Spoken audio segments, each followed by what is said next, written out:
Setiap tempat atau apapun yang ada di bumi ini pasti ada sejarahnya yang kata orang Madura. Bede Caretanah Kabi. Dan saya akan mengutip sejarah dari 4 kabupaten yang ada di Pulau Madura ini yaitu Bangkalan, Sampang, Pamekasan, Sumenep, bacalah seterusnya di bawah ini. Bangkalan. Beberapa abad kemudian, diceritakan bahwa ada suatu negara yang disebut Mendangkamulan dan berkuasalah seorang raja yang bernama Sangyang Tunggal.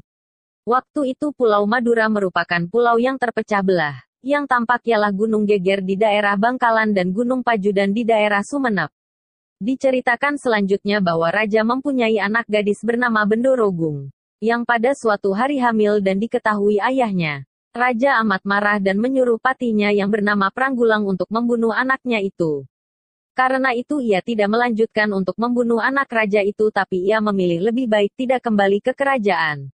Pada saat itu ia merubah nama dirinya dengan Ki Jahi Poleng dan pakaiannya diganti juga dengan poleng, arti poleng, kain tenun Madura. Dan gadis yang hamil itu didudukkan di atasnya, serta jitek itu dihanyutkan menuju ke pulau Maduoro. Pada saat si gadis hamil itu merasa perutnya sakit dan segera ia memanggil Ki Jahi Poleng. Tidak antara lama Ki Jahi Poleng datang dan ia mengatakan bahwa Bendorogung akan melahirkan anak. Dengan demikian ibu dan anak tersebut menjadi penduduk pertama dari Pulau Madura. Perahu-perahu yang banyak berlayar di Pulau Madura sering melihat adanya cahaya yang terang di tempat di mana Raden Segoro berdiam, dan seringkali perahu-perahu itu berhenti berlabuh dan mengadakan selamatan di tempat itu. Selain daripada itu para pengunjung memberikan hadiah-hadiah kepada ibu Raden Segoro maupun kepada anak itu sendiri. Ibunya merasa sangat takut pula karena itu ia memanggil Ki Jahi Poleng. Ki Jahi Poleng mengajak Raden Segoro untuk pergi ke tepi pantai. Pada saat itu memang benar datanglah 2 ekor ular raksasa dan Ki Jahi Poleng menyuruh Raden Segoro supaya 2 ekor ular itu didekati dan selanjutnya supaya ditangkap dan dibanting ke tanah.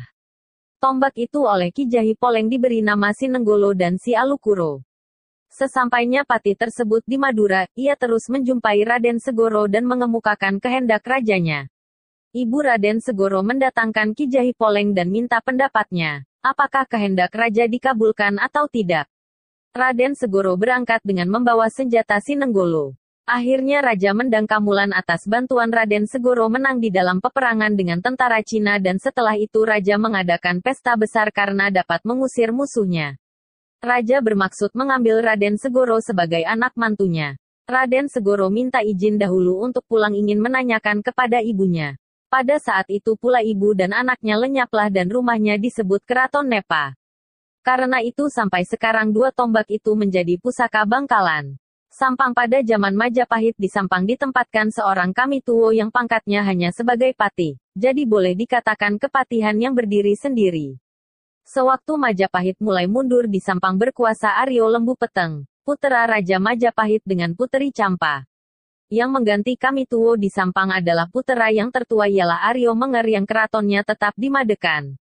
Menurut cerita Demang terus berjalan ke arah barat daya di perjalanan ia makan ala kadarnya daun-daun, buah-buahan dan apa saja yang dapat dimakan. Dan kalau malam ia tertidur di hutan di mana ia dapat berteduh. Perempuan tua itu menjawab bahwa pohon yang dimaksud letaknya di desa Palakaran tidak beberapa jauh dari tempat itu. Dengan diantarkan perempuan tua tersebut Demang terus menuju ke desa Palakaran dan diiringi oleh beberapa orang yang bertemu di perjalanan. Pada suatu saat Demang Palakaran bermimpi bahwa kemudian hari yang akan menggantikan dirinya ialah Kiai Pragalbo yang akan menurunkan pemimpin-pemimpin masyarakat yang baik. Putera yang tertua Pramono oleh ayahnya disuruh bertempat tinggal di Sampang dan memimpin pemerintah di kota itu.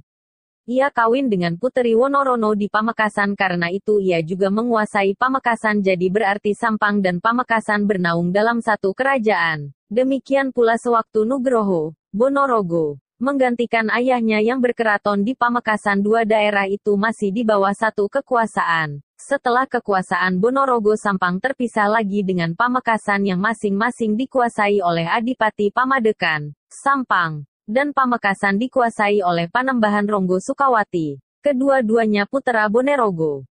Pamekasan Kabupaten Pamekasan lahir dari proses sejarah yang cukup panjang. Gitu juga munculnya sejarah pemerintahan di Pamekasan sangat jarang ditemukan bukti-bukti tertulis apalagi prasasti yang menjelaskan tentang kapan dan bagaimana keberadaannya.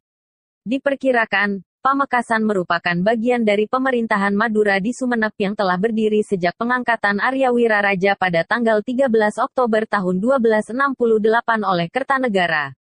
Jika pemerintahan lokal Pamekasan lahir pada abad 15, tidak dapat disangkal bahwa kabupaten ini lahir pada zaman kegelapan Majapahit, yaitu pada saat daerah-daerah pesisir di wilayah kekuasaan Majapahit mulai merintis berdirinya pemerintahan sendiri.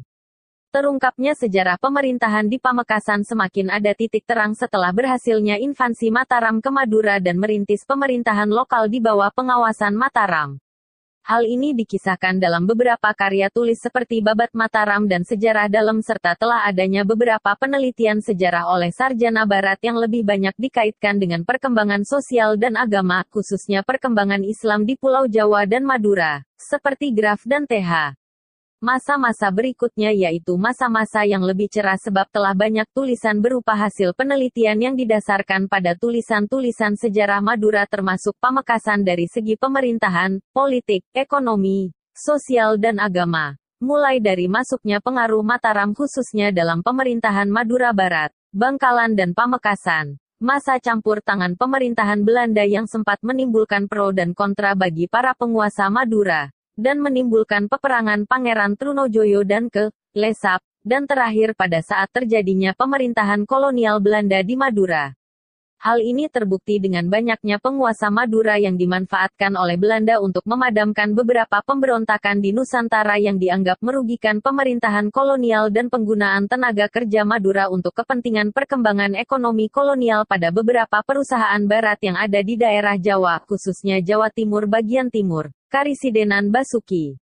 Tenaga kerja Madura dimanfaatkan sebagai tenaga buruh pada beberapa perkebunan Belanda. Orang-orang Pamekasan sendiri pada akhirnya banyak hijrah dan menetap di daerah Bondowoso.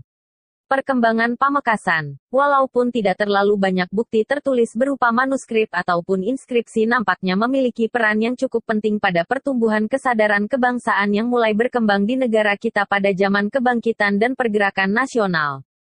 Sumenep merupakan kabupaten di Jawa Timur yang berada di ujung paling timur Pulau Madura, bisa dibilang sebagai salah satu kawasan yang terpenting dalam sejarah Madura. Kita dapat menjumpai situs-situs kebudayaan yang sampai hari ini masih menjadi objek pariwisata. Di kabupaten itu pula, banyak terpencar pulau-pulau kecil yang kaya akan sumber daya alam dan hasil pertanian. Bahkan, kabupaten ini penuh dengan sejarah raja-raja yang sampai sekarang masih menjadi objek wisata menarik untuk bahan telaah dan observasi bagi masyarakat. Yang lebih menarik lagi, di kabupaten ini Anda akan temukan sebuah pesantren megah, indah dan modern. Namanya, Pondok Pesantren Al-Amein Prenduan.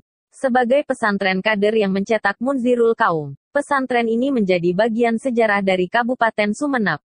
Sebagai bukti, kalau kabupaten ini penuh dengan sejarah, bias kita lihat dari pintu gerbang Masjid Agung yang ada di tengah-tengah kota.